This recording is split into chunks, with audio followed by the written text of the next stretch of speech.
You might recognize it from the film Bridge of Spies, but the real story of the Glienicke Bridge is just as gripping. Spanning the Havel River between Berlin and Potsdam, this unassuming steel structure became a dramatic stage for Cold War espionage. Officially named the Glienicke Bridge after a nearby Prussian palace, it earned the nickname the Bridge of Spies after being used 4 times to exchange captured agents between the United States and the Soviet Union. The bridge marked the tense border between East Germany and the American sector of West Berlin, and crossing it was impossible for ordinary citizens.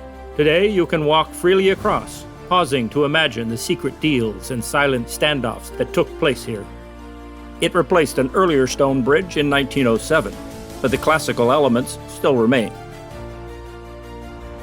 A marker here tells the story. Just beyond the bridge lies Potsdam, a city rich with Baroque architecture and royal palaces, restored to their former glory. The stunning palace and gardens of San Soucci, which remained on the East German side for 70 years, offers a beautiful contrast to the bridge's darker past.